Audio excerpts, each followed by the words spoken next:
We say the presentation of history alone can demobilize the people completely. Just by this filthy, vicious system presenting history to our people, it has completely demobilized them. There are people without a past. They've done absolutely nothing. They have no hope. Whatever life comes is the best thing in America, and that's all they have. They better like it. And they even become arrogant about it. Not only does the system make them stupid, it makes them arrogant in their stupidity. Brother, you say, what God ever know about Africa? What's that going to do for me? Arrogant in their stupidity. So when we come to talk about history in America, just like everything, it's a fight. I mean, it's not just a fight to make your history, it's a fight even for you to understand your history. I gave you two glaring examples. I gave you one that occurs all the time. You hear about the struggle in Ireland all the time, and only 4 people in the classroom knew that this struggle is 800 years old. Yet you hear it every day. You go to school, you've been in college, you see how they treat you? They teach you nothing, and then they let you think you're intelligent. And now I give you an idea about Africa. And not only do Africans in America not know about Africa, white people in America don't know nothing about Africa. And Africa, everyone knows, is the civilization of all of humanity. I mean, everyone knows that. So I just give you examples. When they tell me come and talk about history in America, I said, wow, that's a fight there, Jack.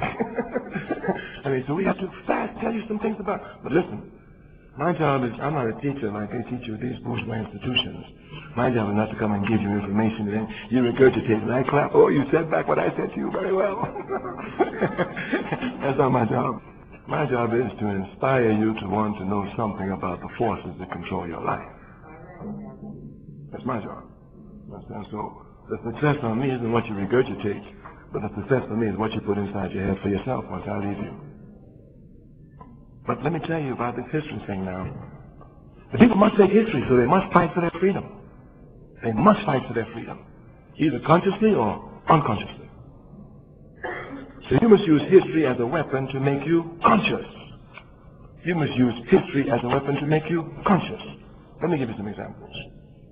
Anyone who is not holding Africa in great respect in the world knows nothing of world history. World history. Knows nothing of world civilization. World civilization. Not African history. Not African civilization. Since Africa was the cradle of humanity, Africa has made contributions in every aspect of life.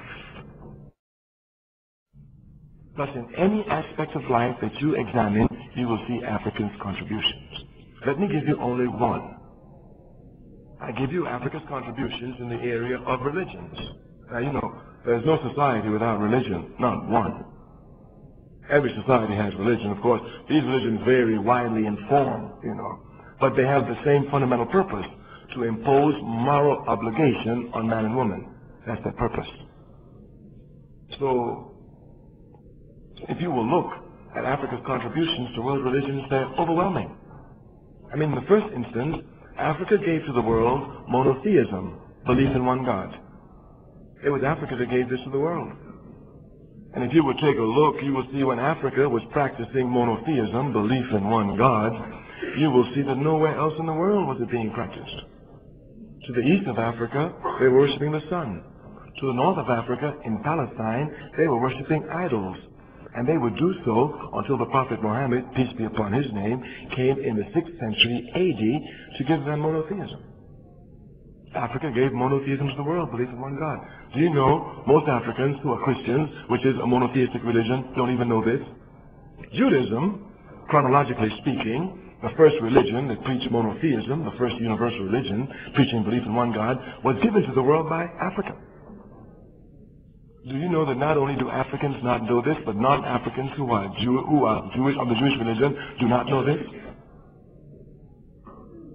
The Bible tells you, if you don't know the color of Moses, you don't quibble about it, the Bible tells you that Moses married an Ethiopian woman by the name of Hannah. And the word Ethiopia is a Greek word. It means land of burnt faces. Sigmund Freud, in the last book he wrote entitled Moses and Monotheism, shows you himself that Moses was an African. It's in his book. That's a book they even hide from you. And say it's terrible what they do to you. It's terrible. I mean, you got to want to know, and then you got to find out how to know.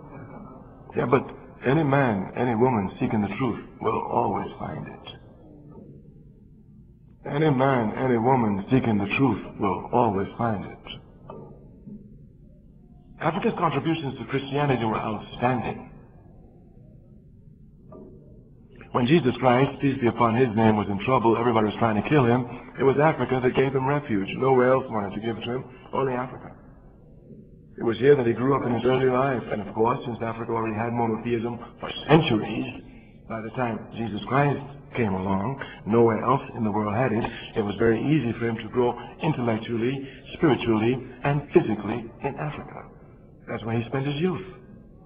The first church in the world comes out of Africa. The first monastery in the world comes out of Africa. The very intellectual development of the church comes out of Alexandria, which is in Egypt, which still is in Africa. The first country mentioned in the Bible, Genesis 2, verse 13, is Ethiopia. Depending upon your version of the Bible, it might be spelled Cush, C-U-S-H, or Cush, K-U-S-H. If you will look at any authoritative source, you will know that Cush is the ancient name for Ethiopia. As a matter of fact, when you read about Cushite in the Bible, it's all about you.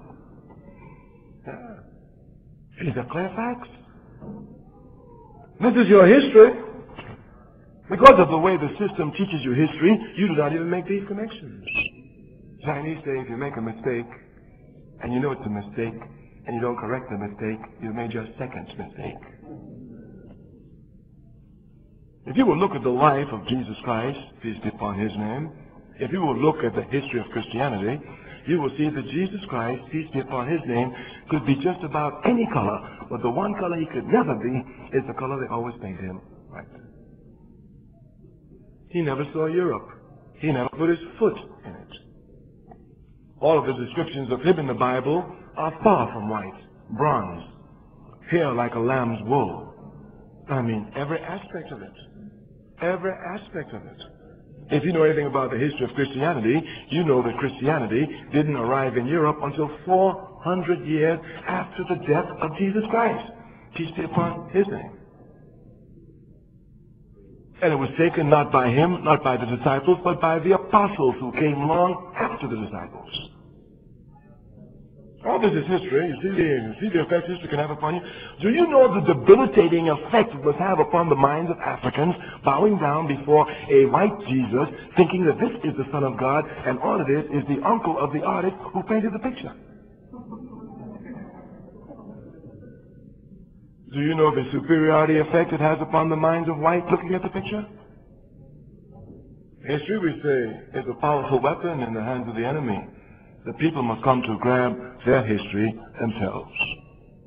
But if we said anything today in our brief remarks, we hope we've told you this. Number one, history is going to be made eternally based on the just instincts of human beings.